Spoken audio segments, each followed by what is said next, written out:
Okay, so today we're talking about cutting your own steaks. And I love to do this for a couple reasons, and really it boils down to quality and consistency. When I do this, I'm able to cut to the thickness that I want to, and I'm able to trim them how I want to, which ultimately leads to steaks that are gonna cook in the same amount of time and hopefully give me a really great quality steak to eat. So as part of my background before I came to the retail side of the Weber business, I was the executive chef of a couple different restaurants.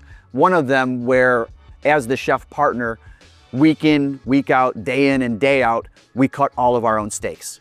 The reason I love to share this with people is it's not that hard to cut your own steaks. Ultimately, you only have to trim a little bit of these loins before you start to make your cuts to get your steaks. Let me show you how to cut some New York strip steaks from the strip loin. What I like to do is I like to start with the bottom of the loin first. We have a lip of fat, we have the top fat here. I'm gonna turn it over and then I'm gonna trim the bottom, any of this excess fat that's in the bottom. If we see any silver skin, we wanna make sure that we get right underneath it. That's part of the loin that is not gonna cook once we get these beautiful steaks. When I'm cutting this loin, I wanna do my best to always cut away from myself. If you have one and you'd like to use it, they make cut gloves out there that are able to help keep your hands safe while you're cutting. But a rule of thumb is always cut away from yourself and your body. Now that I have the bottom of the loin trimmed, I'm gonna turn it over and I'm gonna work on the top portion. Two simple cuts I'm gonna make here. We're gonna remove a top portion right here. Once again, there's silver skin that we can see on the top of the loin. I'm gonna make a cut across here. And then lastly, I'm gonna cut the nose fat. You can see that I'm pointing the knife away from me. I'm gonna push down, come through, and then out the other side. And then it's one straight, nice cut all the way down. I always like to say you can taking a little bit at a time, because if you take a lot once, you might take too much. Then I'm gonna make a straight line across here. Right now on the front fat, I have a little bit over 1 inch. I like to cut that down. Ultimately, when I cut steaks, I might trim a little bit more. But right now, I like to kind of just square it up so that I know I'm working with. I have that little bit right there. So there's two sides of a strip loin. A side that has no vein and a side that has the vein. And what I like to do is I start with the side that doesn't have the vein. And this side you can see here has our vein running through it. Okay, so now we're ready to cut our steaks. I have the one end squared up.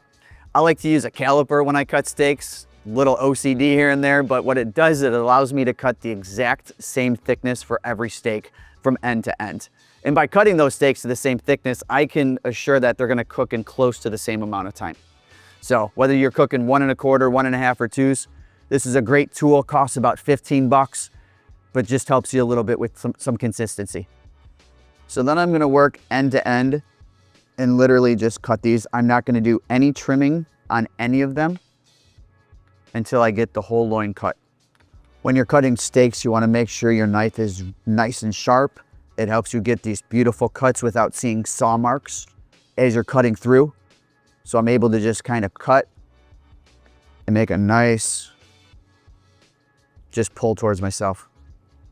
So now I'm to a part of the loin where that vein end is gonna start exposing itself. You can kind of see in that steak right there that it's starting to work its way in. The farther we get towards this end, the more pronounced it's gonna be and it's gonna work itself farther down the steaks. This is a silver skin. It does not cook out when you're cooking your steaks and you're grilling them. So you have a couple options when you're starting to get these veins running through your steaks. One of them is I can take the knife and I can pierce it and break it up a little bit. Typically in the past, I've used these for medium well and well done steaks. Or I can leave the loin sit as it is and I can feather that vein out and utilize this portion of the loin for other purposes. This is really why I like to cut my own steaks. When we go to the grocery store, a lot of the times we'll walk in there and we'll get about 2 of these really nice steaks and then they put one of these vein ends in there, or you get 2 of these and one of the really nice ones. This gives me the opportunity to get all really nice steaks, utilize the whole loin, and have 2 different meals that I can get out of this. So now I'm gonna cut this up and get it ready for a stir fry. The first part of it is I'm gonna remove the fat cap. And now we can kind of see that vein is a little bit more pronounced. We have this little bit of meat that's still on the top, but we know that our vein is still running in right about there. So I'm gonna get this meat ready to remove and trim a little bit more of this fat. So now what I'm gonna do is I'm gonna take this top part of meat off of that silver skin and leave the silver skin sitting there. And what I'm doing is I'm gonna use that silver skin as a guide to tell me how deep I need to cut. We have a little bit left on here. And now we're gonna take off that silver skin.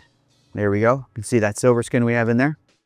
I'm gonna trim up the end a little bit. You can see some other stuff in here that doesn't look that good. We have this beautiful chunk of meat. So now what I'm gonna do is I can slice this up into some really nice stir-fry meat. I can cut it up however I like into any thickness. What I like for stir-fry, I like nice thin pieces. They're gonna cook fast on a really nice hot grill or skillet. So I'm gonna make this a little bit easier to work with. Cut it down. This is where a nice sharp knife comes in handy. And I just wanna make sure that I'm getting nice and thin. You also wanna make sure that you stay cutting against the grain. So now that we have our scrap all cleaned and trimmed, what I'm gonna do is I'm gonna put it into a freezer bag to save for later. So to finish this up, I do need to do a little bit more trimming off of these steaks that I cut.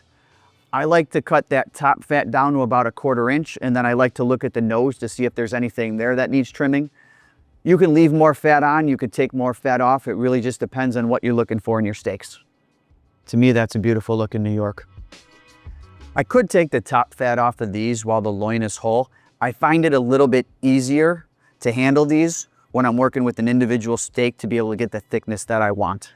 So this is a super easy process for cutting our own New York strips, and you can see that each and every time we get exactly what we want.